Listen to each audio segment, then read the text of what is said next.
I myself, for years, considered myself a Synganic grower based on having some organic amendments in my soil, but growing with bottled nutrients.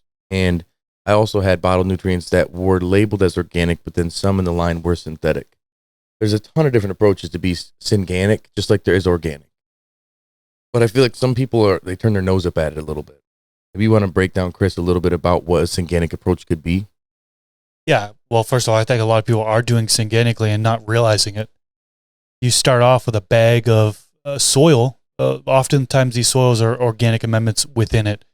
And so they're starting off with organic bag soil, but then they're going in and the nutrition they're using after the fact is bottled nutrients for the rest of the grow.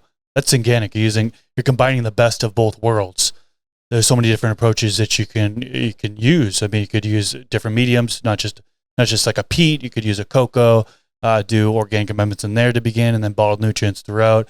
The way I have approached it in the past, and I still approach it to this day, is starting off with bagged with the nutrition, like I mentioned, adding in not only just bottled nutrients for the remaining of the grow once that medium depletes to begin, but at the 30-day mark or so, the first nutrition I'm adding is I'm top dressing more organic inputs. So I'm toss dressing in either a Build a Soil Craft blend all in one, or Kiss Organics nutrient pack, or some worm castings. Loving use those as a combination. Worm castings is so fantastic for so many different reasons. So doing that and then waiting until I'm seeing maybe I'm seeing a little bit of a fade happen in the lower part of the leaves. Maybe need some nitrogen at that point. Okay, boom, hit it with some bottled nutrients. Some liquid-based nutrients, soluble. It's going to allow for faster uptake. You don't have to wait for the amendments to break down. And so I think that's the way a lot of people do it. They'll kind of wait until they need to. They'll go all the way up organic, all the way until they feel like things are starting to become deficient. Let me just hit something fast with them and then kind of continue on throughout the rest of the grow. And usually at that point there, it's mid to late flowering is really when you're kind of hitting bottled nutrients towards the end there, a lot of people at least. But there's so many different ways to do it, Yeah, and that's where I was saying in an episode prior in our Canadian trip here to essentially utilize an organic bottled nutrients where you're mixing the approaches, but it could still stay organic for the person who's wanting to maintain totally organic for their own personal reasons, not just because the benefits that some see to organic super soil.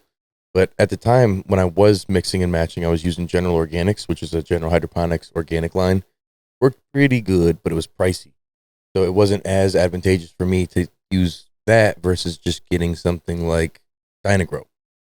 It was cheap, affordable. So I got that, and man, it crushed it for me. Like I was getting the best results by just having my amended soil and just adding the supplemental nitrogen. And flower, I didn't have to do any sort of adding of supplemental anything. I just did one top feeding at the time. It was Dr. Earth, or Down to Earth. And I wouldn't say like I loved the results completely, but it was very affordable. And this is when I was doing the indoor and outdoor grow, and it was caregiver time. So I was trying to make it simple, but yield well. And the only downside I noticed was when I was running into situations where I had to increase the phosphorus and potassium, and I didn't have a PK booster.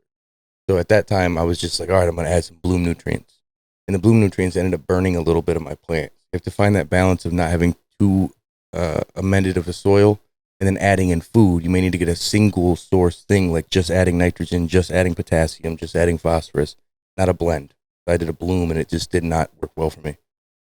And that's where having the individual bottles comes in handy, when you can like just kind of sort through and say, okay, I need potassium, I need phosphorus. Let's just give it to it now, make it as easy as possible. Or even getting the organic source by itself.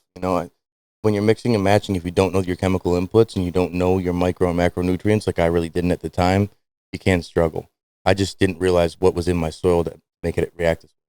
Yeah, you could easily throw off the balance in your soil. And that's, it brings a level of challenge to this type of growing. This organic-based growing is, if you throw off that balance in the medium, you are, you have some cations, for example. If there's an excess of some, it'll lock out others.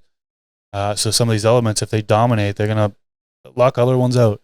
And I think that's what people think that, okay, I need to feed more because it's showing deficiency. But it's actually a lockout. They should be flushing, potentially kind of trying to get to more of a clean slate. And then you realize, hey, some of these organic amendments aren't yet fully broken down, so they're going to break it down and potentially make it worse situation. So like it can be a little bit tricky. It's not just super easy way to grow by any means. I think Synganics could be more complicated than just one or the other, in my opinion, because there's not a recipe to just follow where it's saying, okay, you add this line, this line, this line with this many milliliters and this many milliliters or this many ounces, and then you let it sit this long. It's like you got to be able to mix and match these parts. This FTS clip was brought to you by AC Infinity, leaders in garden innovation. Use discount code TheStash15 at checkout to save some money on your order. From the Stash Podcast.